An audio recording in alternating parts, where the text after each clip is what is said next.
একজন ঋণ খেলাপি একজন ব্যবসায়ীকে বাংলাদেশ ব্যাংকের গভর্নর হিসেবে নির্লজ্জভাবে বসানো হয়েছে।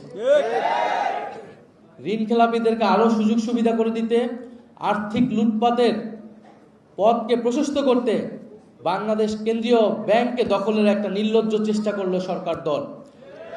অথচ তারা এর আগে বলেছে তারা যখন সরকারের ছিল তারা কখনোই রাজনৈতিক বিবেচনায় বাংলাদেশ ব্যাংকে গভর্নর বসায়নি। নির্বাচনের আগে একরকম কথা বলেছে, নির্বাচনের পরে একরকম কথা বলেছে। আমরা নির্বাচনের আগেই জনগণকে এই বিষয়ে সতর্ক করেছি। আমরা জানি জনগণ তাদের বিপক্ষেই ভোট দিয়েছিল। নানান ইঞ্জিনিয়ারিং করে তারা ফলাফলটাকে নিজেদের পক্ষে নিতে সক্ষম হয়েছে।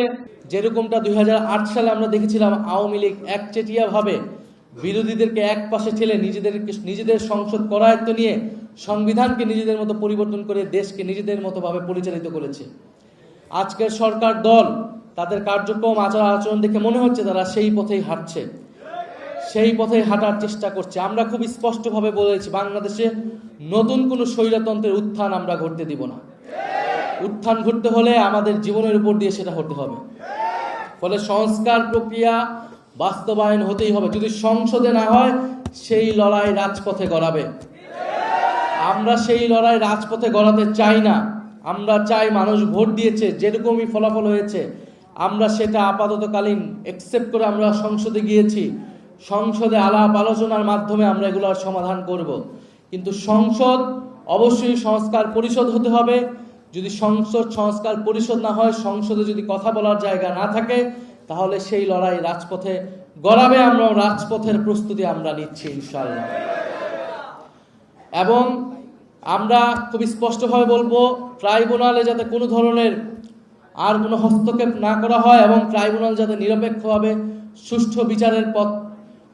সুষ্ঠু বিচারের পথে চলে এবং যারা ভিকটিম, যারা সাক্ষ্য দিয়েছে, যারা ভিকটিম তাদের নিরাপত্তার ব্যবস্থা করতে হবে অতি দ্রুত সময়ের মধ্যে।